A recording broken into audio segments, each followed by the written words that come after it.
Hello to all दोस्तों, आप लोग अच्छे होंगे, स्वस्थ होंगे।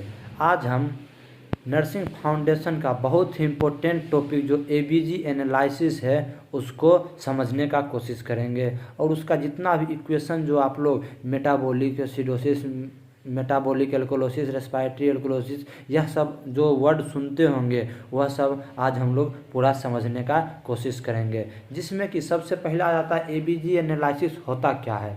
एबीजी एनालिसिस होता क्या है तो देखिए आप लोग, एबीजी एनालिसिस, एबीजी एनालिसिस का पूरा फुल फॉर्म जो होता है वह आर्टेरियल ब्लड गैस होता है। आर्टेरियल ब्लड गैस होता है। आर्टेरियल ब्लड गैस के एनालिसिस को ही हम लोग एबीजी एनालिसिस कहते हैं। एक हमारा वीबीजी होता है जी, ठीक ना, वीबीजी। एक तो ये हो गया हमारा एबीजी, ठीक ना। एक होता है वीबीजी जिसे वेनस ब्लड गैस कहते हैं, जिसे वेनस ब्लड गैस कहते हैं, ठीक ना।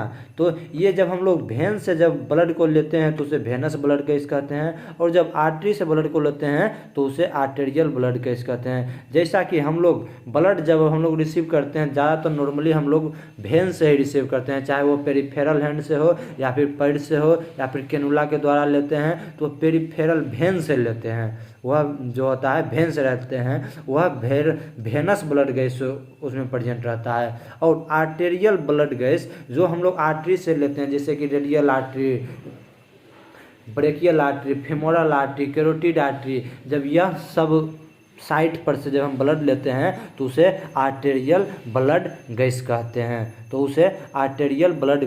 हैं, सबसे मुख्य बात यह है कि हम लोग आर्टेरियल ब्लड गैस क्यों रिसीव करते हैं, क्यों ज़रूरी है हमें आर्टेरियल ब्लड गैस लेने की। जब हम लोग वेन से ब्लड ले ही रहे हैं तो आर्टरी से ब्लड लेने का क्या ज़रूरत है। तो आर्टरी से ब्लड लेने का यह हमें इसलिए ज़रूरी पड़ता है ताकि हमारा लंग्स सही से फंक्शन कर रहा है या नहीं कर रहा है, हमारा लंग्स एडिक्वेट ऑक्सीजन को और CO2 को परफ्यूजन कर रहा है कि नहीं कर रहा है, एक्सचेंज कर रहा है कि नहीं कर रहा है।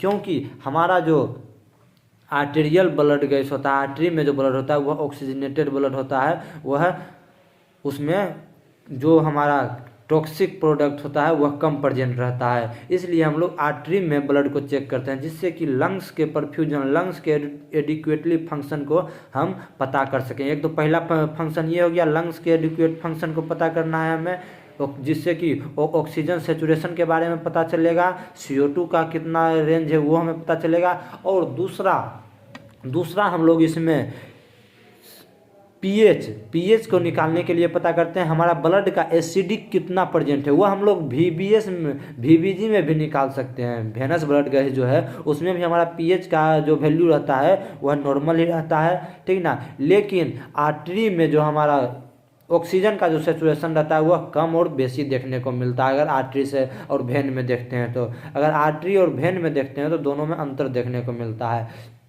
एक तो हमने बताया कि लंग्स के एडिक्वेटली फंक्शन को चेक करने के लिए आर्टरी से ब्लड निकालते हैं, और जिसे गैस कहते हैं, जो गैस हुआ।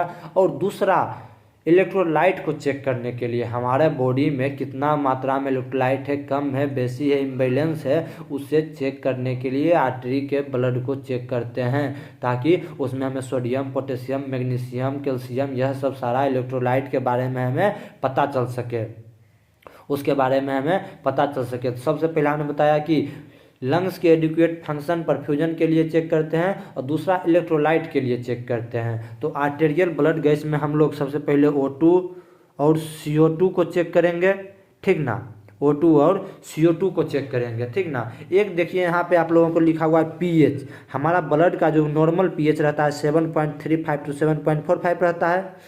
नॉर्मल पीएच जो हमारे ब्लड का रहता है 7.35 to 7.45 रहता है, ठीक ना। अगर इन सभी में एक चेंजेस देखने को मिलेगा, जो हमने लंग्स के द्वारा जो ऑक्सीजन और CO2 हमने बताया, तो इन सभी में और जितने भी इलेक्ट्रोलाइट, सोडियम, पोटेशियम, बाइकार्बोनेट, इन सभी में अगर चेंजेस देखने को मिलेगा, इन सभी में अगर चेंजेस देखने को मिलता है तो यह जो पीएच है, पीएच में हमें भी चेंजेस देखने को मिलेगा। यह पीएच में भी चेंजेज देखने को मिलेगा, जिसके कारण से हमारा एसिडोसिस होगा। जब पीएच कम हो जाएगा, 7.35 से कम हो जाएगा तो एसिडोसिस हो जाएगा, और 7.45 से अगर ज़्यादा हो जाएगा तो एल्कोलोसिस हो जाएगा। जैसा कि हम लोगों ने बचपन से ही पढ़ते आ रहे हैं कि ज़्यादा हाइड्रोजन जब रहता है तो वह एसिडोसिस का कारण बनता है, एसिडिक करवाता है। तो अगर ज़्यादा हाइड्रोजन हो जाएगा तो यह 7.35 से कम हो जाएगा, और अगर ज़्यादा हाइड्रोजन हो जाएगा तो 7.35 से कम हो जाएगा तो वह एसिडिक हो जाएगा। नॉर्मल जो हम लोग एसिडिक पढ़ते हैं वो 7 न्यूट्रल होता है, 7 से कम को एसिडिक कहते हैं, और 7 से ज़्यादा को बेसिक कहते हैं। ठीक है, बेसिक एल्कलाइन कहते हैं, ठीक ना, बेसिक और एल्कलाइन कहते हैं, 7 से ज़्यादा होता है। लेकिन ब्लड का जो पीएच है 7.35 टू 7.45, उसे हम लोग नॉर्मल रेंज मानते हैं, उसे न्यूट्रल मानते हैं, ठीक ना, क्योंकि हमारा जो ब्लड है स्लाइटली एल्कलाइन रहता है, स्लाइटली एल्कलाइन रहता है, यह नॉर्मल रेंज में माना जाता है। लेकिन जब इसमें इसका पीएच, ब्लड के पीएच में चेंज होगा तो हमें इसमें हमारे पूरे बॉडी में साइन एंड सिम्टम और एब्नॉर्मलिटी देखने को मिलेगा। अगर हमारा बॉडी में अगर एसिडोसिस पीएच कम हो गया, मीन्स 7.35 से कम हो गया तो वह एसिडोसिस हो जाएगा, ठीक ना। वह अगर एसिडोसिस हो जाता है तो हमारे पूरे बॉडी में जो हार्ट का डिप्रेशन देखने को मिलेगा, ब्रेन का डिप्रेशन देखने को मिलेगा, लंग्स का डिप्रेशन सप्रेशन देखने को मिलेगा, जिसके कारण से उसका जो फंक्शन रहेगा वह कम हो जाएगा, उसका जो है फंक्शन है वह कम हो जाएगा। और अगर एल्केलोसिस देखने को मिलेगा, अगर एल्केलोसिस देखने को मिलता है तो उसमें हमारा मसल स्पाज्म, टिटेनी, सीजर देखने को मिलेगा, ठीक ना, मसल स्पाज्म देखने को मिलेगा, सीजर देखने को मिलेगा, एरिथमिया देखने को मिलेगा, हार्ट सही से हमारा फंक्शन नहीं करेगा, इसमें भी उसमें स्लो हो गया था, एसिडोसिस में हमारा हार्ट, ब्रेन, लंग्स स्लो हो गया था, इसमें हमारा मसल जो स्पाज्म हो जाएगा, मसल स्पाज्म हो जाएगा, जिसके कारण से सीजर देखने को मिलेगा, टिटेनी देखने को मिलेगा, यह सब देखने को मिलेगा। तो जो ब्लड का जो नॉर्मल पीएच रहता है 7.35 टू 7.45 रहता है, ठीक ना, 7.35 टू 7.45 रहता है। अगर इससे कम हो जाता है तो एसिडोसिस कहते हैं, ठीक ना, और अगर इससे ज़्यादा हो जाता है, ठीक ना, अगर इससे कम होता है तो एसिडोसिस कहते हैं, मीन्स 7.35 से कम हो जाएगा तो एसिडोसिस कहेंगे।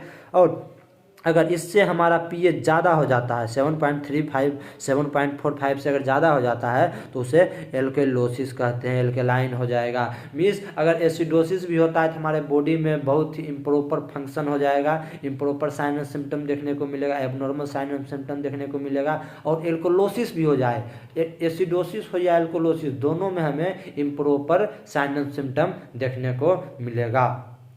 तो आगे की ओर हम बढ़ते हैं कि इसका पूरा यह एसिडोसिस एल्कोलोसिस कैसे होता है, क्यों हो जाएगा हमारे बॉडी में एल्कोलोसिस, जब हमारा ब्लड का पीएच नॉर्मल इतना है तो यह कम और बेसी कैसे हो जाएगा, तो उसको हम लोग समझते हैं कि यह कम और बेसी कैसे होता है।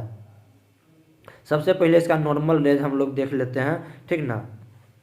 तो देखिए 7.3, यह तो ब्लड का पीएच है, यह ब्लड का पीएच है नॉर्मल 7.35 टू 7.45, ठीक ना। और एक हमने बताया था PaCO2, partial pressure of CO2, जो कि प्लाज्मा में प्रेजेंट रहता है। प्लाज्मा में, हमारे प्लाज्मा में कितना CO2 प्रेजेंट है, जो ऑक्सीमीटर से जब हम लोग चेक करते हैं तो वह हेमोग्लोबिन का चेक करते हैं, ठीक ना। जब ऑक्सीमीटर से चेक करते हैं तो हेमोग्लोबिन में चेक करते हैं, ठीक ना। लेकिन जब आर्टेरियल ब्लड गैस में चेक करते हैं तो उसमें हम लोग प्लाज्मा में कितना कार्बन डाइऑक्साइड है वह चेक करते हैं। तो CO2 का पार्शियल प्रेशर ऑफ CO2 का नॉर्मल वैल्यू 35 से 45 होता है, सॉरी यहाँ गलती लिखा हुआ है, 35 से 45 होता है, 35 से 45 MEQ पर लीटर होता है, ठीक ना, पार्शियल प्रेशर ऑफ CO2। और बाइकार्बोनेट, जो हमारा हमने पढ़ा कि एसिडोसिस और एल्कोलोसिस होता है,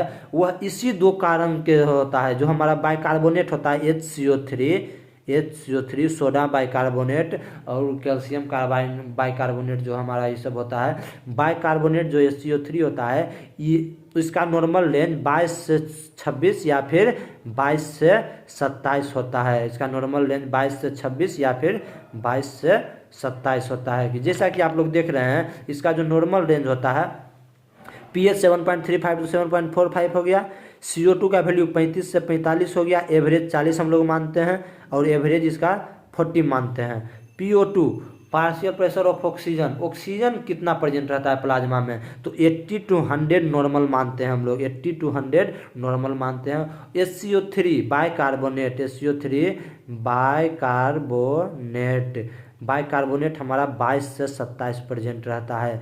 SCO3 हमारा 22 से 27 प्रेजेंट रहता है, 22 से 27 MEQ पर लीटर, 22 से 27 MEQ पर लीटर प्रेजेंट रहता है हमारा, ठीक ना। बाइकार्बोनेट हमारा ब्लड का जो पीएच एसिडोसिस और एल्कलोसिस होता है इसी दोनों के कारण से होता है, ऑक्सीजन के कारण, CO2 के कारण से, कार्बन डाइऑक्साइड के कारण से, और यह SCO3 जो है बाइकार्बोनेट के कारण से ही होता है। तो सबसे पहले हम लोग ये समझ लेते हैं कि, ठीक ना, कि रेस्पिरेटरी एसिडोसिस और मेटाबॉलिक एसिडोसिस क्या होता है। अगर हमारा रेस्पिरेटरी CO2 के कारण से कोई एबनॉर्मल एसिड बेस बैलेंस दिख रहा है तो उसमें रेस्पिरेटरी का एबनॉर्मलिटी होगा, रेस्पिरेटरी एसिडोसिस होगा या रेस्पिरेटरी एल्कोलोसिस होगा। CO2 के कारण से अगर दिख रहा है तो CO2 अगर कम या ज़्यादा हो गया है, जो 35 से 45 हमने पढ़ा, अगर उससे कम या ज़्यादा हो जाता है तो उसके कारण से रेस्पिरेटरी एसिडोसिस या फिर रेस्पिरेटरी एल्कोलोसिस देखने को मिलेगा। उसके कारण से हमें रेस्पिरेटरी एसिडोसिस और रेस्पिरेटरी एल्कोलोसिस देखने को मिलेगा। और अगर HCO3 जो बाइकार्बोनेट है, SCO3 जो बाइकार्बोनेट है उसमें अगर कोई एबनॉर्मलिटी हो जाता है तो उसमें अगर कम या बेसी हो जाए तो हमें मेटाबॉलिक एसिडोसिस देखने को मिलेगा। मेटाबॉलिक एसिडोसिस और मेटाबॉलिक एल्कोलोसिस का प्रॉब्लम उसमें हमें देखने को मिलेगा। मेटाबॉलिक एसिडोसिस और मेटाबॉलिक एल्कोलोसिस का प्रॉब्लम देखने को मिलेगा। CO2 का अगर प्रॉब्लम है तो रेस्पिरेटरी का प्रॉब्लम आएगा, और SCO3 बाइकार्बोनेट का है तो मेटाबॉलिक एसिडोसिस या एल्कोलोसिस देखने को मिलेगा। यह बात आप लोग समझ जाइए। CO2 से रेस्पिरेटरी प्रॉब्लम होगा और रेस्पिरेटरी एसिडोसिस एल्कोलोसिस देखने को मिलेगा। और बाइकार्बोनेट SCO3 में अगर कोई प्रॉब्लम दिख रहा है तो उससे मेटाबॉलिक एसिडोसिस और मेटाबॉलिक एल्कोलोसिस इम्बैलेंसेस देखने को मिलेगा। तो सबसे पहले हम लोग यह समझते हैं कि अगर ABG एनालिसिस हम लोग करते कैसे हैं, ठीक ना। ABG एनालिसिस करने का प्रोसीजर क्या है। कोई भी अगर हम ब्लड को, अगर हम अपने वेन से, आर्टरी से अगर उसे ले रहे हैं, सैंपल के रूप में ले रहे हैं, तो उससे पूरा प्रोसीजर को फ्लेबोटोमी कहते हैं। उसके पूरा प्रोसीजर को फ्लेबोटोमी कहते हैं, उसके पूरे प्रोसीजर को फ्लेबोटोमी कहते हैं, ठीक ना। मीन्स नीडल पंचर किए, उससे ब्लड निकाले, ठीक ना, वेन को, आर्टरी को पंचर किए, उससे ब्लड निकाले, उस पूरे प्रोसीजर को फ्लेबोटोमी कहते हैं। और सिर्फ वेन जो पंचर होता है हमारे नीडल के द्वारा उसे हम लोग वेनी पंचर कहते हैं, वेनी पंचर कहते हैं।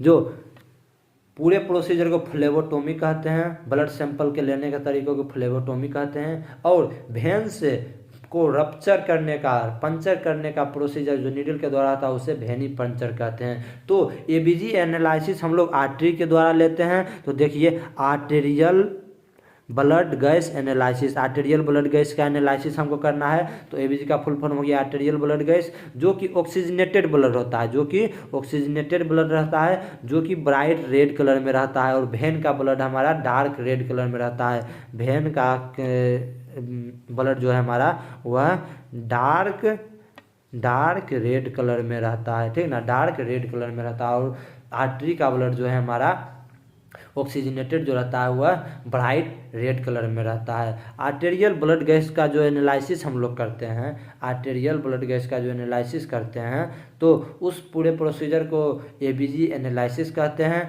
ठीक ना। तो ABG को लेने का क्या प्रोसीजर है, ABG लेने का क्या प्रोसीजर है। आर्टरी से जब हम लोग ब्लड निकालते हैं तो उसके लेने का क्या प्रोसीजर है। सबसे पहला प्रोसीजर है हमारा एलन टेस्ट करते हैं, ठीक ना। यह देखिए, हम सबसे पहले एलन टेस्ट को करते हैं, ठीक ना। सबसे पहले हम लोग एलन टेस्ट को करते हैं। एलन टेस्ट क्या है। एलन टेस्ट जो है हमारा, यह जो आउटर साइड, जो हमारा थंब साइड जो प्रेजेंट रहता है हमारा, वह हो गया रेडियल आर्टरी। और इस साइड जो हमारे इस फिंगर के शॉर्टेस्ट फिंगर के साइड में जो प्रेजेंट रहता है बोन के साइड में, तो उसे अल्नर आर्टरी कहते हैं। तो एलन टेस्ट को हम लोग चेक करने के लिए, ठीक ना, सबसे, क्योंकि जब हम ब्लड को निकालेंगे, मोस्ट कॉमन साइड जो ब्लड निकालने का होता है वो रेडियल आर्टरी होता है। मोस्ट रिलिएबल साइड जो होता है हमारा वो फेमोरल आर्टरी होता है। जो हमारा रेडियल आर्टरी है, मोस्ट कॉमन साइड यही है ब्लड निकालने का, ठीक ना, मोस्ट कॉमन साइड यही रहता है। तो जब हम लोग रेडियल आर्टरी से ब्लड निकालने लगते हैं तो उससे पहले हम लोग एलन टेस्ट को परफॉर्म करते हैं। फेमोरल में इसका करने का कोई ज़रूरत, फेमोरल से जब हम लोग निकाल रहे हैं तो इसे करने का कोई ज़रूरत नहीं है। तो अगर रेडियल से निकाल रहे हैं तब हम लोग एलन टेस्ट करते हैं। रेडियल से अगर निकाल रहे हैं तो हम लोग इस दोनों, फिर जो हमारा रेडियल आर्टरी है और हमारा और अल्नर आर्टरी है, रेडियल आर्टरी और अल्नर आर्टरी को हम दोनों आर्टरी को कंप्रेस कर देंगे, ठीक ना, कंप्रेस कर देंगे। और जब इस तरह से जब हाथ हम हिलाएंगे, ठीक ना, तो हमारा पूरा हाथ जो है वह वाइट हो जाएगा। मीन्स हमारे हैंड में, पाम में ब्लड का सर्कुलेशन कम हो जाएगा, जिसके कारण से हमारा हैंड जो है पूरा वाइट हो जाएगा, वहाँ पे ब्लड कम हो जाएगा, ठीक ना। और जैसे ही हम लोग अल्नर आर्टरी को छोड़ेंगे, जैसे ही अल्नर आर्टरी को छोड़ेंगे हमारा हैंड रेडनेस देखने को मिलेगा। और रेडियल आर्टरी को हम अभी भी कंप्रेस किए हुए हैं, रेडियल आर्टरी को हम अभी भी कंप्रेस किए हुए हैं, ठीक ना, रेडियल आर्टरी को हम अभी भी कंप्रेस किए हुए हैं। और अल्नर आर्टरी जो हमने कंप्रेस किया था उसे छोड़ दिया तो हमारा हाथ में अचानक से रेडनेस देखने को मिलेगा। इससे यह साबित हुआ कि हमारा अल्नर आर्टरी का पेटेंसी ऑन है, हमारा अल्नर आर्टरी का पेटेंसी ऑन है, मीन्स अल्नर आर्टरी हमारा प्रॉपर फंक्शनिंग कर रहा है। अगर रेडियल आर्टरी से हम लोग नीडल अगर इसमें चुभाएंगे, अगर कुछ मान लिया जाए फ्लेबोटोमी प्रोसीजर के दौरान अगर कोई थ्रोम्बस भी बन गया, हेमाटोमा हो गया, हमारा रेडियल आर्टरी खराब भी हो गया, तो हम लोग को अल्नर आर्टरी हमारे पाम में ब्लड सर्कुलेशन को पहुंचा देगा। लेकिन अगर अल्नर आर्टरी हमारा एलन टेस्ट फेल हो जाता है, एलन टेस्ट फेल हो जाता है तो हमारा अल्नर आर्टरी का काम फेल हो जाएगा, तो जिसके कारण से हमारा रेडियल आर्टरी से हम लोग ब्लड नहीं निकाल सकते हैं, एबीजी नहीं निकाल सकते हैं। तो सबसे पहले हम लोग एलन टेस्ट करते हैं, हमने समझा दिया एलन टेस्ट किसे करते हैं। This test checking patency of ulnar artery, जो कि पेटेंसी ऑफ अल्नर आर्टरी को चेक करने के लिए करते हैं, ठीक ना। और एबीजी सैंपल लेने के लिए हम लोग एक 2 ml का हेपेरिनाइज्ड सिरिंज लेते हैं, ताकि हमारा ब्लड जो हमारा लेब रहता है वहाँ तक जाने में हमारा ब्लड क्लॉट ना हो। सबसे पहले हम आपको प्रिकॉशन स्टेराइल प्रोसीजर फॉलो कर रहे हैं तो उसके लिए हाथ में ग्लव्स होना चाहिए, ठीक ना, मास्क होना चाहिए, कैप होना चाहिए, ठीक ना। और जिस साइड पे रेडियल आर्टरी पे हम लोग एल्कोहल स्वेब के द्वारा क्लीन करेंगे, एल्कोहल स्वेब के द्वारा क्लीन करेंगे।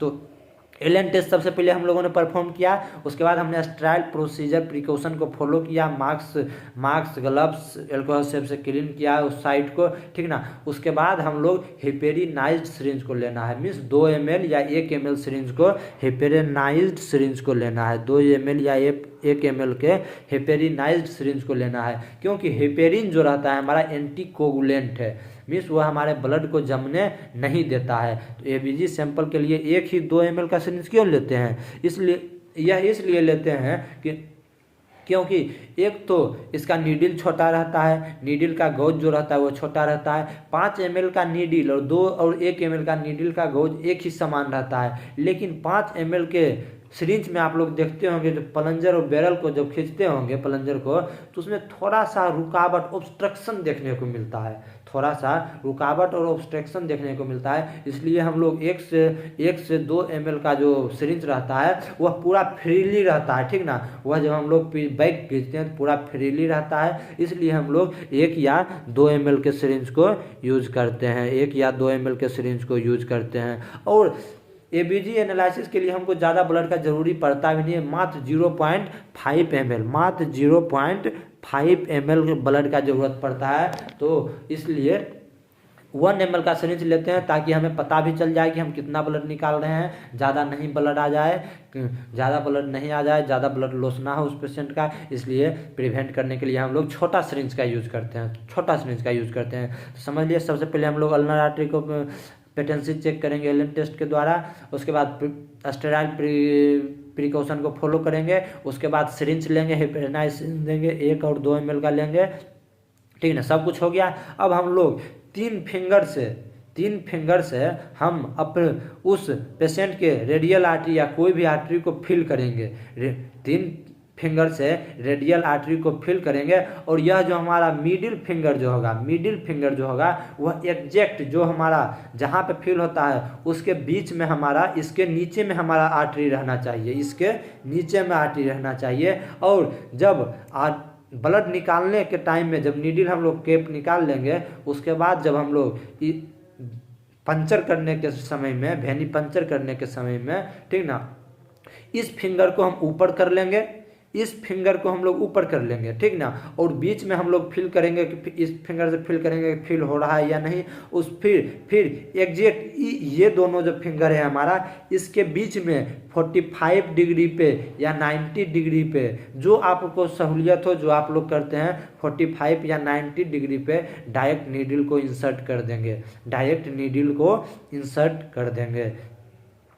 और ब्लड आ रहा है तो फिर दोनों फिंगर को घसका करके और सिरिंज को पकड़ेंगे, और प्लंजर को, अगर प्लंजर पहले से खींचा हुआ है, क्योंकि आर्टरी में बहुत ही ज़्यादा प्रेशर होता है, ब्लड खुद से भी चलाता है, अगर नहीं आ रहा है तो थोड़ा सा प्लंजर खींचेंगे तो जल्दी आ जाएगा, नहीं तो ब्लड, आर्टरी में प्रेशर बहुत ही ज़्यादा रहता है, वह ब्लड खुद से भी भर जाता है सिरिंज में। ठीक ना, प्रोसीजर आप लोग समझ गए। ब्लड निकाल करके, सिरिंज को निकाल करके, ठीक ना, उसके बाद कॉटन को अप्लाई करके थोड़ा देर तक हमें दबा करके रखना है कि इसका एक डिसएडवांटेज बहुत ही बड़ा देखने को मिलता है, बहुत ही कम रेयर केस में देखने को मिलता है कि जो हमने आर्टरी को रप्चर किया था, पंचर किया था, उसके डायरेक्ट एकदम पूरा एकदम जो है वह हम सही से वह क्लोट नहीं हुआ सिरिंज निकालने के बाद, और पूरा ब्लीडिंग होने लगा, और वह बहुत ही प्रेशर से ब्लीडिंग होता है। बोले तो कम से कम 10 फीट ऊंचा तक वह ब्लड बाहर जा सकता है, ठीक ना, 10 छत के जितना ऊंचाई होता है उतना दूर तक वह ब्लड पंप करता है, ठीक ना। तो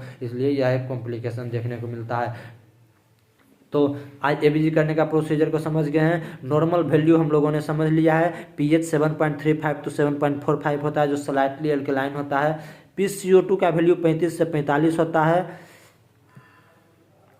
SCO3 का वैल्यू 22 से 27 होता है, ठीक ना। यहीं से अब हम लोग मेटाबॉलिक एसिडोसिस में, रेस्पिरेटरी एसिडोसिस के पूरे बैलेंस इम्बैलेंसेस को समझेंगे। तो हमने पहले ही आपको बता दिया है कि अगर रेस्पिरेटरी कार्बन डाइऑक्साइड में कोई भी प्रॉब्लम दिख रहा है तो उसमें हमें रेस्पिरेटरी एसिडोसिस और एल्कलोसिस देखने को मिलेगा। अगर बाइकार्बोनेट में कोई प्रॉब्लम दिख रहा है, तो उसमें हम लोगों को मेटाबॉलिक एसिडोसिस या एल्कलोसिस देखने को मिलेगा। तो इसके जो मेटाबॉलिक एसिडोसिस या रेस्पिरेटरी एसिडोसिस होता है, वो एक पहले हम नॉर्मल भाषा में समझा देते हैं, ठीक ना। उसके बाद आपको फॉर्मूला का यूज करते हैं, ठीक ना। देखिए फॉर्मूला जो है हमारा, वह कहता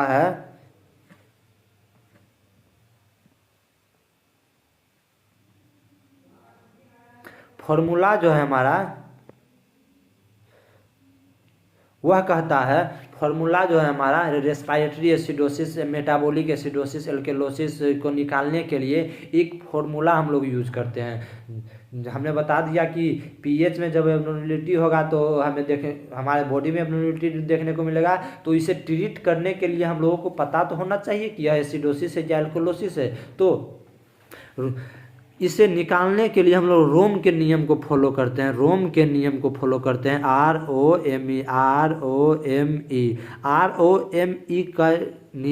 करते हैं, जिसका मतलब होता है रेस्पिरेटरी अपोजिट टू पीएच, ठीक ना। और RO से हो गया रेस्पिरेटरी अपोजिट, और ME से हो गया हमारा मेटाबॉलिक इक्वल टू पीएच। अगर हमने बताया कि एब्नॉर्मलिटी देखने को मिलेगा अगर रेस्पिरेटरी मींस CO2 में अगर एब्नॉर्मलिटी देखने को मिल रहा है, और HCO3 में अगर एब्नॉर्मलिटी देखने को मिल रहा है, तो HCO3 में अगर एबनॉर्मेलिटी देखने को मिल रहा है तो हमें मेटाबॉलिक एसिडोसिस या एल्कोलिसिस देखने को मिलेगा। अगर रेस्पिरेटरी अपोजिट कहने का मतलब हो गया, रेस्पिरेटरी अपोजिट कहने का मतलब हो गया CO2 अगर बढ़ेगा तो हमारा पीएच कम देखने को मिलेगा। मीन्स CO2 जब बढ़ेगा, देखिए CO2 जब बढ़ेगा, ठीक ना, तो हमारा पीएच कम देखने को मिलेगा। हमारा पीएच कम देखने को क्या कर रहा है, रेस्पिरेटरी अपोजिट टू पीएच, मतलब पीएच का रेस्पिरेटरी अब उल्टा रहेगा, पीएच का उल्टा CO2 रहेगा। मीन्स अगर पीएच जो है हमारा बढ़ रहा है, बढ़ा हुआ है तो CO2 हमें कम देखने को मिलेगा, और पीएच घटा हुआ है तो CO2 ज़्यादा देखने को मिलेगा। CO2 कम है तो पीएच ज़्यादा रहेगा, CO2 ज़्यादा है तो पीएच कम रहेगा। यह आप लोग एकदम बहुत ही अच्छे से सिंपल तरीके से समझ लीजिए, तो फिर एक भी प्रॉब्लम आप लोगों को सोल्व करने में दिक्कत नहीं होगा। इससे सारे एग्जाम में, कम्पिटिटिव एग्जाम में इसी तरह से क्वेश्चन पूछा जाता है। मेटाबॉलिक एल्कोलिसिस का एक क्वेश्चन तो जरूर से जरूर आता है, चाहे वो कोई भी एग्जाम हो। तो रेस्पिरेटरी अपोजिट का रहा, CO2 बढ़ेगा पीएच घट जाएगा, CO2 घटेगा पीएच बढ़ जाएगा, पीएच घटेगा CO2 बढ़ जाएगा, पीएच बढ़ेगा CO2 घट जाएगा। Means respiratory opposite CO2, respiratory का मतलब हम लोगों ने पढ़ा था CO2, और मेटाबॉलिक इक्वल कह रहा है, मेटाबॉलिक इक्वल कह रहा है, मेटाबॉलिक इक्वल कह रहा है। तो मेटाबॉलिक इक्वल में हमारा, मेटाबॉलिक में हम लोगों ने क्या पढ़ा था, HCO3 के बारे में, बाइकार्बोनेट के अगर एबनॉर्मेलिटी होता है तो मेटाबॉलिक देखने को मिलेगा। तो कह रहा है metabolic equal, means metabolic equal to pH, means अगर पीएच बढ़ रहा है तो हमारा बाइकार्बोनेट भी बढ़ेगा, ठीक है ना। बाइकार्बोनेट बढ़ रहा है तो पीएच भी बढ़ेगा, बाइकार्बोनेट घट रहा है तो हमारा पीएच भी घटेगा। मीन्स अगर हमारा बाइकार्बोनेट का जो नॉर्मल रेंज था 22 से 27, अगर हमारा बाइकार्बोनेट 18 है, कम है, लेस है नॉर्मल रेंज से, तो हमारा पीएच भी 7.35 से कम देखने को मिलेगा। हमारा पीएच भी 7.35 से कम देखने को मिलेगा। अगर CO2 हमारा बढ़ा हुआ है, CO2 रेस्पिरेटरी में अगर CO2 बढ़ा हुआ है, रेस्पिरेटरी में अगर CO2 बढ़ा हुआ है तो हमारा पीएच कम देखने को मिलेगा। लेकिन मेटाबॉलिक में पीएच जब कम है, बाइकार्बोनेट कम है, तब हमें पीएच कम देखने को मिलेगा। और रेस्पिरेटरी में अपोजिट, जब रेस्पिरेटरी में उल्टा होता है और मेटाबॉलिक में इक्वल होता है। आप आगे जाएंगे हम भी आगे जाएंगे। और रेस्पिरेटरी में इन्वर्सली होता है, इन्वर्सली प्रोपोर्शनल तो आप लोग समझते ही होंगे। इन्वर्सली मीन्स 1/, ठीक ना। Respiratory CO2 is inversely proportional to pH, CO2 is inversely proportional to pH हो जाएगा, ठीक ना। और HCO3 जो होता है हमारा directly proportional to pH, means HCO3 बढ़ेगा तो पीएच भी बढ़ेगा, और HCO3 घटेगा तो पीएच भी घटेगा, ठीक ना। और CO2 में अगर CO2 बढ़ता है तो पीएच घट जाएगा, और CO2 घटता है तो पीएच बढ़ जाएगा, CO2 घटता है तो पीएच बढ़ जाएगा। अब यहाँ से हम लोग समझते हैं कि एल्कोलोसिस क्या होता है और एसिडोसिस क्या होता है। मीन्स अब हम लोग समझते हैं, यह पूरा फॉर्मूला आप लोग समझ चुके हैं। मेटाबॉलिक इक्वल, पीएच बढ़ेगा, बाइकार्बोनेट बढ़ेगा, CO2 बढ़ेगा, पीएच हमारा घट जाएगा, CO2 बढ़ेगा, पीएच हमारा घट जाएगा। अब जो है हम लोग इसका जो है हम लोग पूरा समझ लेते हैं कि एसिडोसिस और एल्कोलोसिस क्या होता है। मीन्स हमारा ब्लड का पीएच 7.35 टू 7.45 था, 35 टू 7.45 था, टू 7.45 था, यह नॉर्मल ब्लड का पीएच था। अगर 7.35 से कम हो जाता है तो उसे एसिडोसिस कहते हैं। 7.35 से कम होगा तो इसे तो नॉर्मल एसिडोसिस कहेंगे। लेकिन जब हम लोग यह सब हिसाब सोल्व करने लगते हैं तो यह एक नॉर्मल रेंज है ना, 7.35 टू 7.45 नॉर्मल रेंज है। इसे सोल्व करने के लिए हम लोग 7.4 को एवरेज मान लेते हैं, ये बीच का चीज़ है। 7.4 को हम लोग एवरेज मान लेते हैं, 7.4 को हम लोग एवरेज मान लेते हैं। तो अगर 7.4 से कम हो जाता है तो उसे एसिडोसिस कहेंगे, और 7.4 से अगर ज़्यादा हो जाता है तो उसे एल्कोलोसिस कहेंगे, चाहे वो CO2 के कारण से हो या फिर बाइकार्बोनेट के कारण से हो। अगर CO2 बढ़ेगा तो हमारा पीएच कम हो जाएगा, तो जब पीएच कम हो जाएगा तो क्या हो जाएगा, रेस्पिरेटरी एसिडोसिस। अगर CO2 कम हो रहा है तो हमारा pH बढ़ेगा, pH बढ़ेगा तो क्या हो जाएगा, रेस्पिरेटरी एल्कोलोसिस, रेस्पिरेटरी एल्कोलोसिस। और अगर रेस्पिरेटरी मेटाबॉलिक में अगर चेंजेस देखने को मिलेगा, जैसे कि हमारा जो बाइकार्बोनेट था वो घट जाएगा तो हमारा पीएच भी घट जाएगा, हमारा पीएच भी घट जाएगा। जब पीएच घटेगा तो रेस्पिरेटरी मेटाबॉलिक एसिडोसिस हो जाएगा, मेटाबॉलिक एसिडोसिस हो जाएगा। और अगर हमारा बाइकार्बोनेट बढ़ता है तो हमारा पीएच भी बढ़ेगा तो वह हमारा मेटाबॉलिक एल्कोलोसिस कहलाएगा, वह हमारा मेटाबॉलिक एल्कोलोसिस कहलाएगा, वह हमारा मेटाबॉलिक एल्कोलोसिस कहलाएगा। तो अब हम आपको पूरा समझाते हैं कि रोम के नियम के अनुसार जो है हमारा, देखिए पीएच अगर बढ़ा तो CO2 घटेगा, ठीक ना, CO2 घटेगा और CO2 बढ़ेगा तो हमारा पीएच घट जाएगा। तो अब देखिए हम लोग, देखिए यहाँ पे क्या कर रहा है, रेस्पिरेटरी एसिडोसिस। रेस्पिरेटरी एसिडोसिस में क्या होगा, एसिडोसिस का मतलब हो गया हमारा पीएच कम हो गया। तो अगर पीएच कम होगा, देखिए पीएच ये हमारा कम हो गया और CO2 हमारा बढ़ गया, पीएच हमारा कम हो गया, ये CO2 के साथ हो गया, ठीक ना, ये CO2 के साथ हो गया और ये हमारा पीएच के साथ हो गया। तो हमारा जब हमारा पीएच कम हुआ, ठीक ना, CO2 बढ़ गया, मिस जो है हमारा पीएच जब बढ़े घटेगा तो CO2 बढ़ जाएगा, मिस एसिडोसिस देखने को मिलेगा, मिस रेस्पिरेटरी अपोजिट देखने को मिल रहा है। और यहाँ पे देखिए रेस्पिरेटरी एल्कोलोसिस, हमारा पीएच बढ़ा हुआ है, मिस एल्कोलोसिस होगा, क्यों, क्योंकि हमारा CO2 घट गया है, CO2 घट गया है, इसके कारण से हमारा पीएच बढ़ा हुआ देखने को मिल रहा है, जिससे हम लोग रेस्पिरेटरी एल्कोलोसिस कहेंगे, जिससे हम लोग रेस्पिरेटरी एल्कोलोसिस कहेंगे। मेटाबॉलिक एसिडोसिस, एसिडोसिस में साफ समझ लीजिए हमारा 7.4 से हमारा पीएच कम हो जाएगा। तो जब मेटाबॉलिक एसिडोसिस जो है हमारा पीएच जो है हमारा इतना से कम हो जाता है, अगर 7.4 से कम हो जाता है तो क्या होगा, पीएच देखिए हमारा यहाँ कम हो गया, पीएच कम हो गया तो CO2 भी कम होगा, ठीक ना, हमारा CO2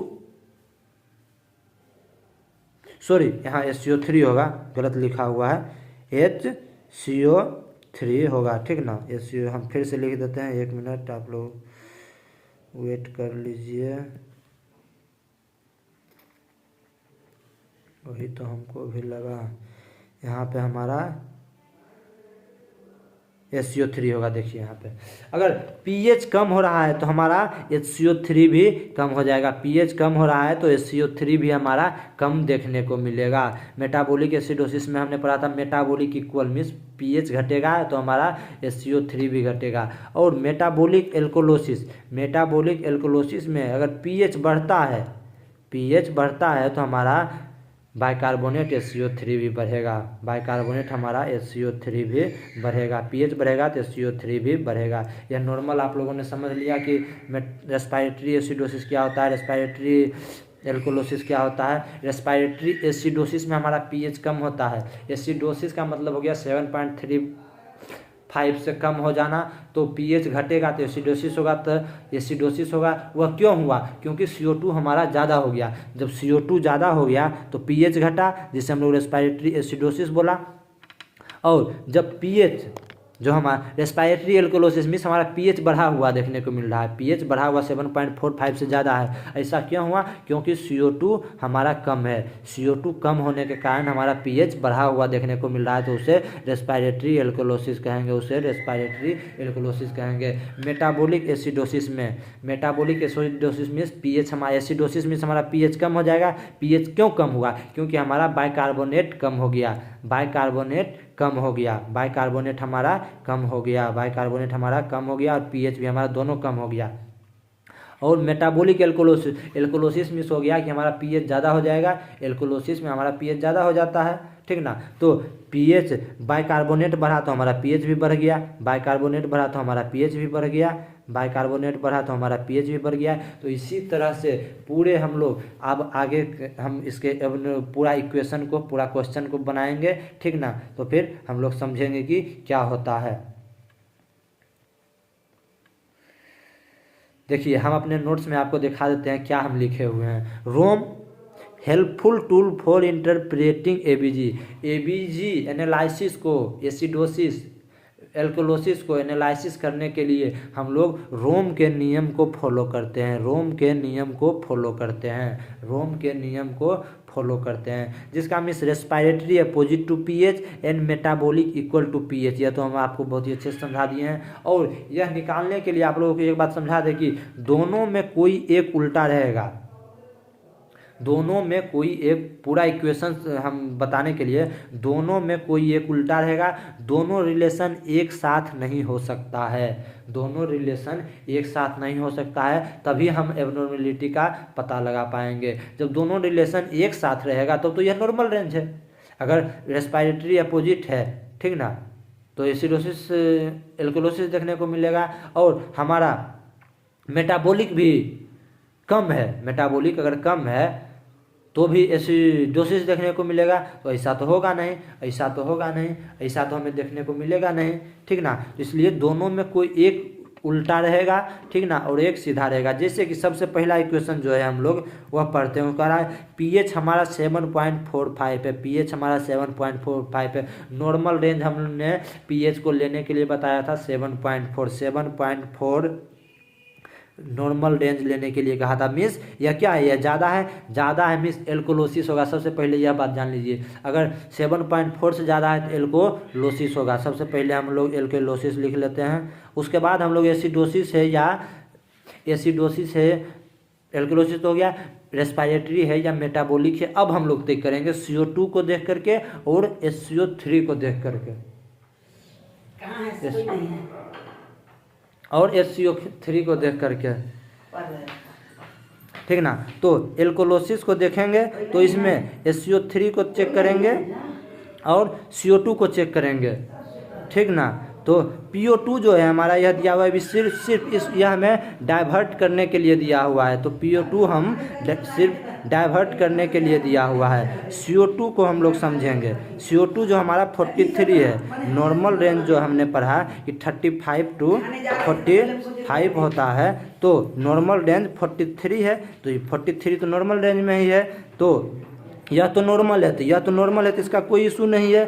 रेस्पिरेटरी नहीं होगा यहाँ पे, क्योंकि हमारा जो CO2 है वह नॉर्मल रेंज में है। और SCO3 हम लोगों ने 22 से 27 पढ़ा था, यह देख लीजिए। SCO3 हमारा 22 से 27 है, तो 22 से 27 होना चाहिए था, लेकिन यहाँ पे 30 है। मीन्स यह बढ़ा हुआ है। तो बढ़ा हमने पढ़ा था कि मेटाबॉलिक इक्वल जब बाइकार्बोनेट बढ़ेगा तो हमारा पीएच भी बढ़ेगा। तो इसी तरह से हमारा बाइकार्बोनेट बढ़ा, पीएच भी बढ़ा, बाइकार्बोनेट बढ़ा और पीएच दोनों बढ़ा, तो यह क्या हो जाएगा, मेटाबॉलिक एल्कोलोसिस हो जाएगा। मेटाबॉलिक एल्कोलोसिस हो जाएगा। मेटाबॉलिक एल्कोलोसिस हो जाएगा। यह हमारा मेटाबॉलिक एल्कोलोसिस हो जाएगा। CO2 जो है हमारा नॉर्मल रेंज में है। CO2 नॉर्मल रेंज में है, इसलिए हमारा रेस्पिरेटरी यह क्वेश्चन नहीं हुआ। इसलिए इस ऐसा अगर ABG जो हमारा रिपोर्ट जो है निकलता है, जो मशीन से हम लंबा जैसा रिपोर्ट निकालते हैं, उसमें अगर ऐसा रिपोर्ट है तो हमें उसे मेटाबॉलिक एल्कोलोसिस कहेंगे। मेटाबॉलिक एल्कोलोसिस कहेंगे। मेटाबॉलिक एल्कोलोसिस कहेंगे। जैसा कि जो नॉर्मल रेंज है हमारा, उसके लिए एवरेज हम लोगों ने एक पीएच को तय किया था कि 7.4 होना चाहिए नॉर्मल रेंज। नहीं तो हम लोग कैसे पता करेंगे, नॉर्मल रेंज में थोड़ा सा ऊपर नीचे रहेगा तभी तो पता करेंगे। तो PCO2 जो हमारा नॉर्मल रेंज में 43 है। PO2 सिर्फ डाइवर्ट करने के लिए दिया हुआ है आपको। PO2 का यहाँ कोई मतलब नहीं है, कम बेसी कुछ नहीं है, हमको ध्यान रखना है। SCO3 जब यह ऊपर जाएगा तो हमारा पीएच भी ऊपर जाएगा। तो मीन्स जब वो पीएच हमारा ऊपर जाएगा तो वह एल्कोलोसिस हो गया। तो वह ऊपर क्यों गया, क्योंकि हमारा SCO3 ज़्यादा हो गया। जब SCO3 ज़्यादा हुआ तो पीएच हमारा ज़्यादा हो गया, तो मेटाबॉलिक एल्कोलोसिस हो गया। तो मेटाबॉलिक एल्कोलोसिस हो गया। नेक्स्ट क्वेश्चन हम लोग देखते हैं।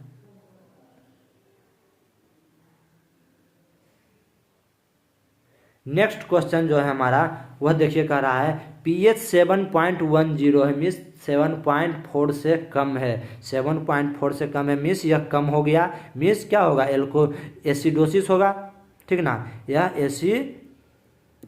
एसिडोसिस होगा। सबसे पहले पीएच से हम लोग एसिडोसिस या एल्कोलोसिस को लिख लेंगे, उसके बाद हम लोग रेस्पिरेटरी मेटाबॉलिक पे जाएंगे। सबसे पहले पीएच को फाइंड आउट कर लेंगे, यह मेटाबॉलिक एसिडोसिस है या एल्कोलोसिस है। उसके बाद हम लोग CO2 और बाइकार्बोनेट पे जाएंगे कि मेटाबॉलिक है या रेस्पिरेटरी है। तो देखिए एक तो एल्कोलोसिस है, अगर PCO2 हमारा देखिए 82 है, नॉर्मल रेंज हम लोगों ने 35 to 45 पढ़ा था, तो यह बहुत ही ज़्यादा है, यह बहुत ही ज़्यादा है, मीन्स यह बढ़ा हुआ है, यह बढ़ा हुआ है। और SCO3 जो हमारा बाइकार्बोनेट है वह 26 है, और नॉर्मल हम लोगों ने 22 to 27 MEQ पर लीटर पढ़ा था, तो यह तो नॉर्मल ही है, तो इसके हमें कोई दिक्कत नहीं, यह हमारा नॉर्मल रेंज में है, तो इससे हमें कोई दिक्कत नहीं है, इससे हमें कोई दिक्कत नहीं है। तो रेस्पिरेटरी, तो देखिए CO2 में जब एब्नॉर्मलिटी देखने को मिल रहा है तो एसिडोसिस तो हम लोगों ने पहले ही निकाल लिया था, और जब रेस्पिरेटरी में देखने को मिल रहा है तो यहाँ पे रेस्पिरेटरी एसिडोसिस देखने को मिलेगा,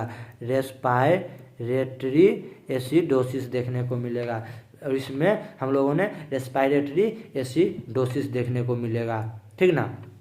तो CO2 बढ़ा हुआ है, इसलिए हमारा पीएच कम हो गया। हम लोगों ने पढ़ा था रेस्पिरेटरी अपोजिट, रेस्पिरेटरी अपोजिट के कारण हमें, रेस्पिरेटरी अगर अपोजिट है मीन्स CO2 बढ़ा हुआ है तो पीएच कम हो जाएगा, CO2 कम है तो पीएच ज़्यादा हो जाएगा। तो CO2 हमारा यहाँ पे बढ़ा हुआ है, CO2 बढ़ा हुआ है तो हमारा पीएच कम हो गया, तो मीन्स पीएच जब कम होगा तो उसे एसिडोसिस कहते हैं। 7 से कम को हम लोगों ने बचपन से पढ़ते आ रहे हैं कि 7 से कम को एसिडोसिस कहते हैं, 7 से ज़्यादा को एल्कलाइन बेस कहते हैं। तो यहाँ पे पीएच तो हमारा जो नॉर्मल 7.4 माना था उससे कम है, तो रेस्पिरेटरी एसिडोसिस हो जाएगा, रेस्पिरेटरी एसिडोसिस हो जाएगा।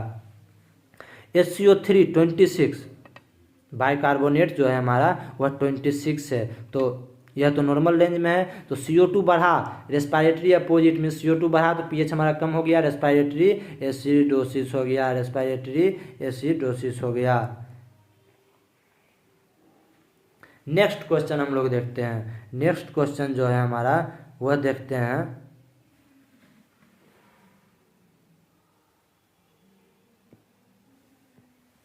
नेक्स्ट क्वेश्चन जो है हमारा वह कह रहा है पीएच जो है 7.30 है, मीन्स नॉर्मल रेंज से कम है, मीन्स एल्कोलोसिस होगा। सबसे पहले आप लोग पीएच को आइडेंटिफाई करना सीख लीजिए, पीएच को आइडेंटिफाई कर लेंगे आधा क्वेश्चन आपका वहीं पे सॉल्व हो जाएगा। तो अगर पीएच देखिए 7.4 से कम है तो यह कम हो रहा है, तो यह क्या हो जाएगा, एसिडोसिस हो जाएगा, एसिडोसिस हो जाएगा, यह हमारा एसिडोसिस हो जाएगा। पीएच को आइडेंटिफाई कर लिए तो पीएच हमारा कम है तो एसिडोसिस हो जाएगा। CO2 जो है हमारा वह देखिए 87 है, मीन्स ज़्यादा है। हम लोगों ने नॉर्मल रेंज CO2 का 35 to 45 पढ़ा था, तो CO2 हमारा जो नॉर्मल रेंज है उससे बहुत ही ज़्यादा है, 35 to 45 से नॉर्मल से बहुत ही ज़्यादा है। HCO3 देखिए हमारा यहाँ पे 28 है, HCO3 हमारा 28 है। तो अगर 22 to 27 हम लोगों ने नॉर्मल रेंज पढ़ा था, लेकिन यहाँ पे 28 दिया हुआ, यह भी ज़्यादा है। अब यहाँ से आप लोगों को थोड़ा सा प्रॉब्लम देखने को मिलेगा, यह भी हमारा ज़्यादा है। SCO3 बाइकार्बोनेट भी हमारा 1 MEQ पर लीटर ज़्यादा है। तो अगर 1 MEQ पर लीटर यह अगर हमारा ज़्यादा है, 1 MEQ पर लीटर अगर हमारा ज़्यादा है, तो बाइकार्बोनेट जो है हमारा अगर ज़्यादा है तो हमारा पीएच भी ज़्यादा होना चाहिए, क्योंकि हमने पढ़ा था मेटाबॉलिक इक्वल। अगर पीएच बाइकार्बोनेट अगर ज़्यादा है तो हमारा पीएच भी ज़्यादा होना चाहिए था, लेकिन यहाँ पे पीएच हमारा कम है, तो यह जो रिलेशन इसका बाइकार्बोनेट के साथ जो रिलेशन बैठ रहा है वह गलत हो जाएगा, बाइकार्बोनेट के साथ हमारा रिलेशन गलत हो जाएगा। लेकिन रेस्पिरेटरी के साथ हमारा रिलेशन बैठ रहा है, रेस्पिरेटरी के साथ हमारा रिलेशन बैठ रहा है कि CO2 बढ़ रहा है तो हमारा पीएच कम हो रहा है, CO2 बढ़ रहा है तो हमारा पीएच कम हो रहा है, CO2 बढ़ रहा है तो हमारा पीएच कम हो रहा है, मीन्स रेस्पिरेटरी अपोजिट। तो यह क्या हो जाएगा, एसिडोसिस तो हमने पहले ही आइडेंटिफाई कर लिया था, और CO2 बढ़ने के कारण यहाँ पे पीएच कम देखने को मिल रहा है, तो क्या हो जाएगा, रेस्पिरेटरी एसिडोसिस, रेस्पिरेटरी एसिडोसिस देखने को मिल रहा है, रेस्पिरेटरी एसिडोसिस देखने को मिल रहा है। पहले ही हमने आपको बता दिया है कि सबसे पहले हम लोग पीएच को आइडेंटिफाई करेंगे, सबसे पहले पीएच को आइडेंटिफाई करेंगे, उसके बाद ही हम लोग दूसरा मेटाबॉलिक है या रेस्पिरेटरी उस पे जाएंगे, मेटाबॉलिक है या रेस्पिरेटरी उस पे जाएंगे। तो सबसे उस लास्ट क्वेश्चन आज का हम लोग आज सोल्व कर लेते हैं, ठीक ना। उसके बाद जो इसका साइन सिम्टम काउ, जिसमें भी बहुत सारा हमने कहा कि आप लोगों को यह बहुत ही इम्पोर्टेंट टॉपिक है क्लिनिकल पर्पज से और प्रैक्टिकल पर्पज से और थ्योरेटिकल पर्पज से भी, जो आपको एग्जाम में भी पूछा जाएगा और अगर आप हॉस्पिटल में ड्यूटी कर रहे हैं तो उसमें भी पूछा जाएगा। तो यह बहुत ही इम्पोर्टेंट टॉपिक है, क्लिनिकल भी और प्रैक्टिकल भी और थ्योरेटिकल भी। तो नेक्स्ट क्वेश्चन आज का लास्ट क्वेश्चन है, इसके आगे हम आपको इसके काउज ऐसा क्यों होता है देखने वो हम बताएंगे, क्यों एसिडोसिस क्यों हो गया। यह तो हम सिर्फ पढ़ लिया कि बाइकार्बोनेट बढ़ा तो मेटाबॉलिक एल्कोलोसिस हो गया, मेटाबॉलिक क्यों बढ़ा हमारे बॉडी में, ठीक ना। और CO2 हमारा जब बढ़ गया तो रेस्पिरेटरी एसिडोसिस देखने को मिला और रेस्पिरेटरी अपोजिट के कारण, ठीक ना। तो हमारा CO2 क्यों बढ़ गया हमारे बॉडी में, हमारा तो बॉडी का जो नॉर्मल रेंज है 35 से 45 उतना ही रहना चाहिए, लेकिन यह ज़्यादा क्यों हो गया।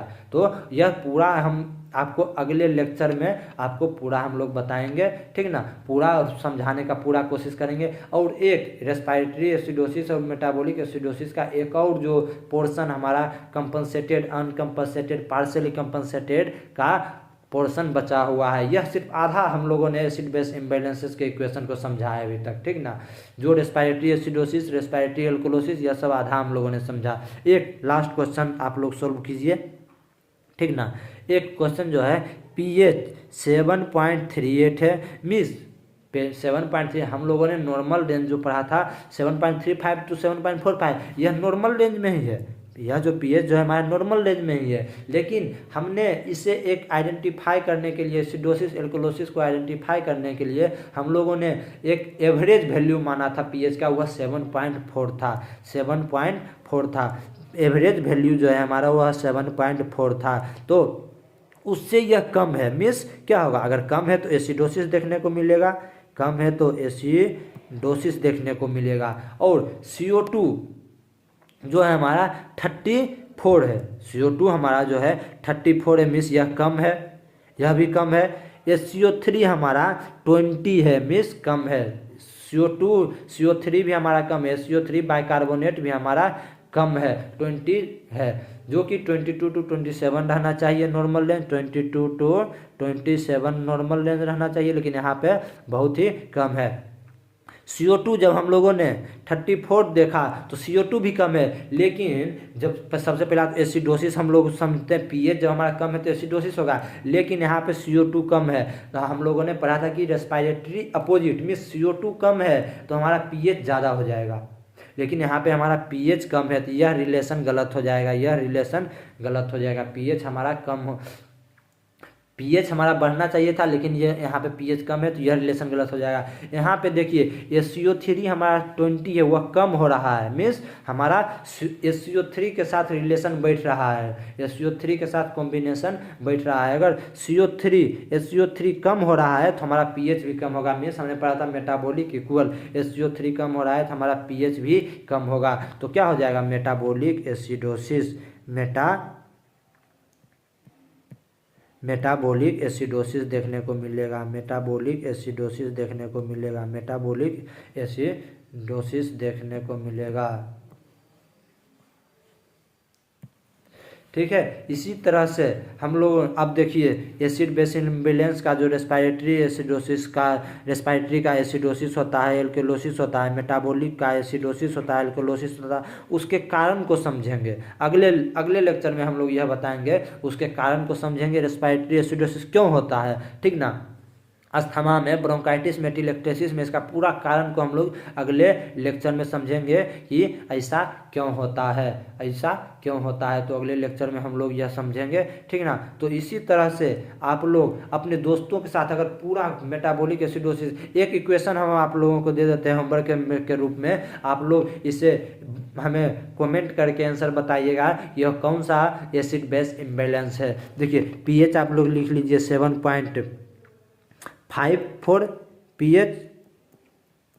pH 7.54 है, CO2 जो है हमारा 37 है, CO2 जो है हमारा 37 है, ठीक ना। और HCO3 जो हमारा बाइकार्बोनेट है, HCO3 जो है हमारा बाइकार्बोनेट है वह 40 है, वह 40 है। तो 40 है, तो इसका हमें आप आंसर कमेंट करके ज़रूर बताइएगा। इसका आप लोग हमें आंसर कमेंट करके ज़रूर बताइएगा कि यह कौन सा एसिड बेस इम्बैलेंस है, यह कौन सा एसिड बेस इम्बैलेंस है। हम लोगों को कमेंट करके आप लोग ज़रूर बताइएगा। आप लोग अपने दोस्तों के साथ ज़रूर शेयर कीजिएगा। जो भी दोस्त आपके नर्सिंग कंपटीशन का तैयारी कर रहे हैं या फिर नर्सिंग थ्योरी का नॉलेज लेना चाहते हैं, प्रैक्टिकल का नॉलेज लेना चाहते हैं, तो अपने दोस्तों के साथ ज़रूर शेयर करें। और अगले लेक्चर में हम इसका पूरा पार्ट लेकर के आएंगे। अगले लेक्चर में पूरा एसिडोसिस एल्कोलोसिस को ख़त्म कर देंगे। और यह nursing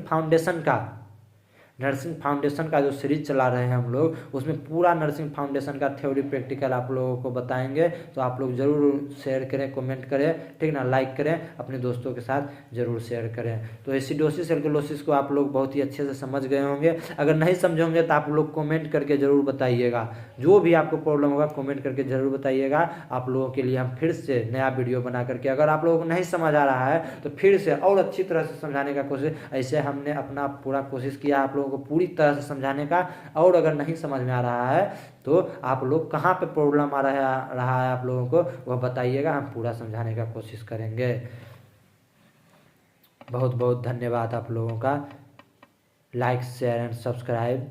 thank you for watching.